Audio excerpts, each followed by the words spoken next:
Friends, welcome to Nila's kitchen. நம்ம இன்றைக்கி என்ன பார்க்க போகிறோன்னா இட்லி உப்புமா எப்படி செய்யலான்னு பார்க்கலாங்க. அதுக்கு வந்து நான் ஒரு 5 இட்லி எடுத்திருக்கேன். உதிர்த்து எடுத்துக்கலாங்க இட்லியை. வாங்க இப்போ ஆயில் ஒரு 2 டேபிள் ஸ்பூன் அளவு ஊற்றிக்கலாம்.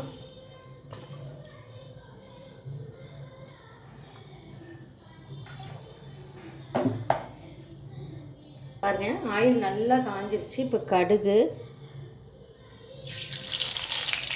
உளுந்து 1/4 ஸ்பூன், கடலைப்பருப்பு ஒரு 1/4 ஸ்பூன் போட்டுக்கிறேன். எல்லாம் பொரியட்டும். நல்லா கடலைப்பருப்பு உளுந்து நல்லா பொரியணுங்க நமக்கு. இப்போ இதில் சின்ன வெங்காயம், கருவேப்பிலை, பச்சை மிளகாய் ஒரு 4 எடுத்திருக்கேன்.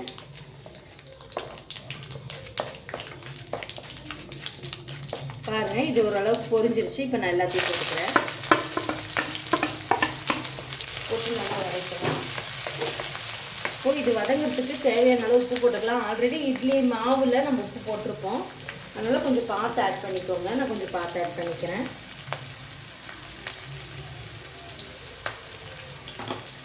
நான் ஒரு 1/4 ஸ்பூன் அளவு கூட போடல, அது கம்மியாக தான் போட்டுக்கோங்க.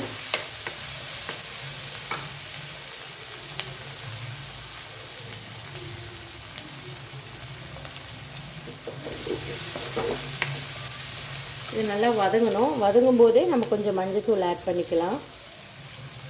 1/4 ஸ்பூன் இதில் அஞ்சலி பெட்டி ஸ்பூனில் ஆட் பண்ணியிருக்கேன். இது நல்லா வதங்கிட்டுங்க. ஆனியன், இதில் தக்காளிலாம் போட வேணாம். இது 3 ஐட்டம் தாங்க. சிம்பிளான சூப்பராக வீட்டில் இட்லி மீந்துருச்சுன்னா இந்த மாதிரி இட்லி உப்புமா செஞ்சு போட்டிங்கன்னா ரொம்ப டேஸ்ட்டாக இருக்கும். குழந்தைங்களும் விரும்பி சாப்பிடுவாங்க, அடிக்கடி கேட்பாங்க. ஆனியன் நல்லா வதங்கிடுச்சு. நான் உதிர்த்து வச்சுருக்கேன் இட்லி போட்டுக்கிறேன். இந்த அளவுக்கு நல்லா உதிர்த்து வச்சுக்கோங்க.